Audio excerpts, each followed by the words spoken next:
Hello everybody and thank you for joining me. This is Sierra from Sierra T Designs, and today I have week 3 of my 12 weeks of Christmas series. So let's jump right in. So for this one I am going to make a full front shaker, but I really wanted to ink blend my panel first, and I like to use Bristol Smooth cardstock for that. So here I'm just trimming it down to be about 1/4 of an inch smaller than my A2 base. And I'm also going to bring in a scrap of my black Shimmer cardstock that I like to mat everything with, and trim that down to be about 1/8 of an inch smaller than my A2 base. So here you see you're going to get a very small border around the whole mat and panel. This is just a preference I have. You don't have to mat this. It's just something I really like to do, and I have to add all the shimmer to all the things, so that's just kind of how I roll. So this is going to be the same ink blend that I did for my Cityscape Christmas card the other day. I fell in love with that color. I love it so much. So it's Salvaged Patina, Shaded Lilac, and Seedless Preserves. And it's not really a traditional Christmas palette, but I just love these 3 colors together. So I have a tendency to bring them out when I'm making Christmas cards. I will have other Oxide blends throughout the makes here, but this is definitely one of my favorites, so I brought it back for another card. And when I'm a little bit stumped, I kind of lean towards something that I have done before and know. And since this week, I have already done I did 6 cards for my 5 cards one kit. I did 4 ATCs you would have seen go up Saturday. So I was a little bit maked out, to be honest. And so I kind of lean towards things that I really like, which in this case is going to be snowflakes, which you'd have seen from the thumbnail, and these colors for oxide blending and a front shaker. I kind of end up doing things that I'm really happy and comfortable with, that I really enjoy. So I just tend towards things like that when I get a little bit creatived out, if that makes sense. So that's what I opted to do for this card. And I honestly have no rhyme or reason to how I end up blending these. This is just how I decided to do it. I just kind of used the color wherever I thought it would look cool. And I mean, again, this is a background, right? Like, it's going to go behind other things. It's not going to be this bold in the final design. It just starts out this bold because I like bold colors.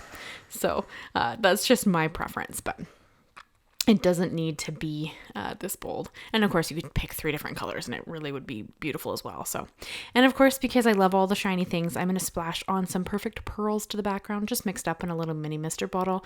I don't know that you can really see this in the end, but it makes me happy. So again, I fall towards the things that I love doing, and this is one of them.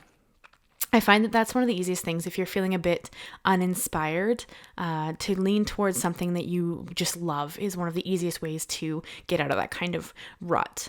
So yeah, that's kind of my tip there. So I have the Gina K Stamptember 2021 stamp set here, which of course you can't get at this point. Mine just showed up today. I'm in Canada. I assume most of you know that.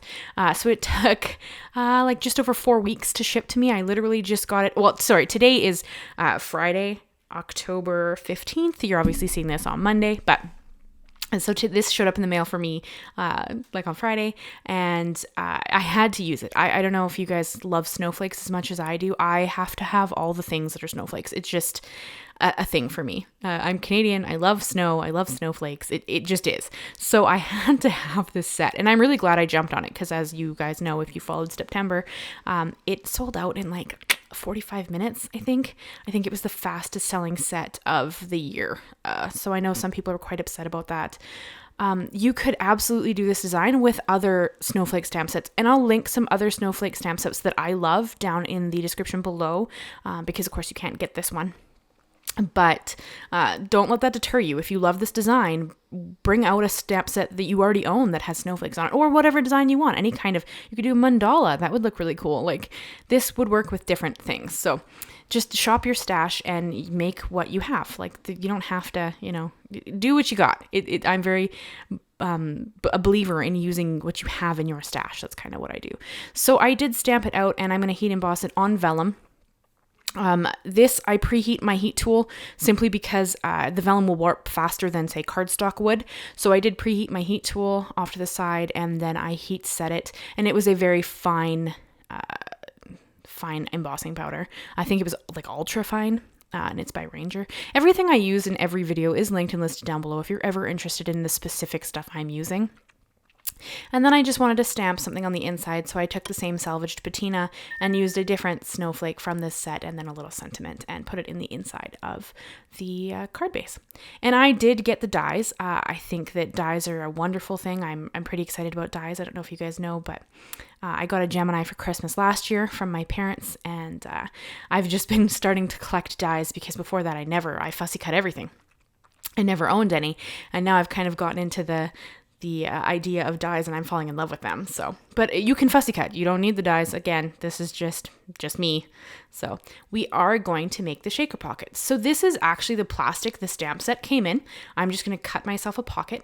So I just kind of eyeball measure it, and then I'm going to cut the inside of the pocket. I don't want two sides of plastic.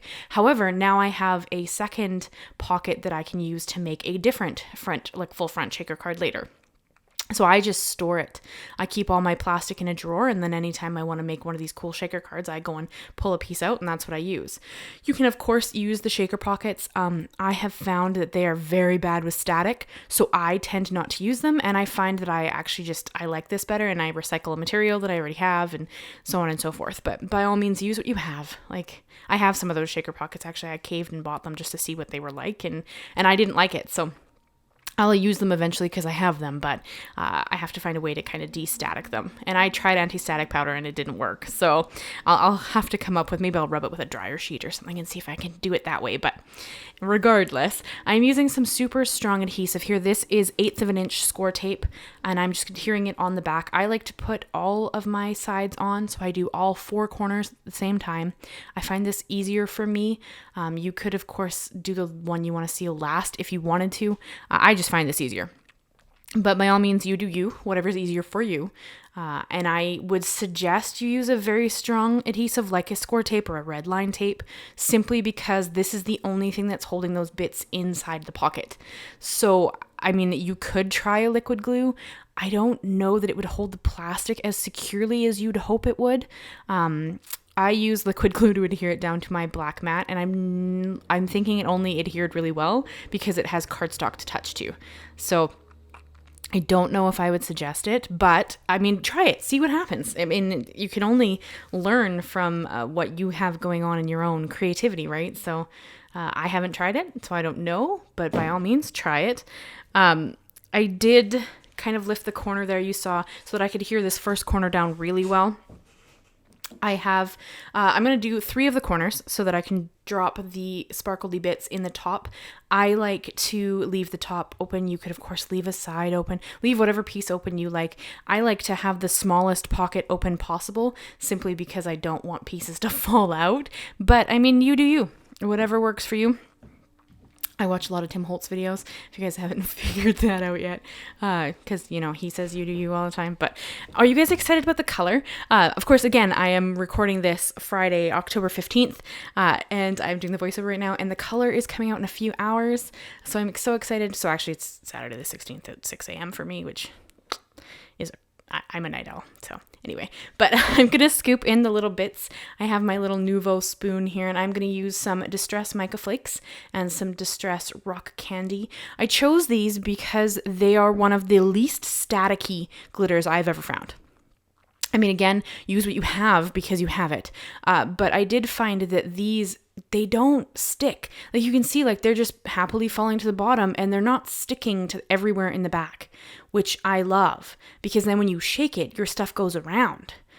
If you go and watch my shaker pocket video, you will see that all the glitter just stuck the instant I started in, and that's so irritating with this, because the whole idea is that your bits shake around. So I love the Distress stuff. I know Tim Holtz has some videos where you can actually color the Mica Flakes and glitter. I have never tried that. I might have to do that. Might have to do a video on that. That'd be cool. But you can. I actually bought the Christmas stuff, so I'm going to try that out in a different card down the road of this series. But for this one, I just thought the white went really pretty with the white embossed snowflake. But again, use what you have. I mean, I have a ton of glitter in my stash too that I just need to use. For this one, I really didn't want it to adhere to the back or the shaker pocket in this case. So you can see I am going to use some liquid glue. I think that this works mostly because I have the cardstock, which is going to adhere really well to my black mat. The only reason I chose to do this rather than red line tape is because I'm creating a border. If you do it as the full front of the card, I would suggest you use the same score tape or red line tape that you use to adhere the corners, just because it's going to adhere better and you have plastic there. Like adhering the vellum to my plastic on the front was a bit, because I again used liquid glue so that I'd have a chance to move it around if I needed to. And I don't know that I got the best hold. I'll have to see how it holds up. But again, that's the problem because I like to line things up and I eyeball everything. So I need a little bit of time to move it. So here you can see that I'm kind of just trying to decide where I want it. And then I am going to use my Barely Art glue, and I'm using little dabs kind of behind the biggest parts of the design just to kind of put a little bit of glue that you wouldn't see through the vellum. I don't know what you could use instead, simply because it's vellum, so you would see it. So I'm not sure what glue would be better for this, especially if you need to move it around a little bit. Like, I don't know. I still went with my Barely Art glue.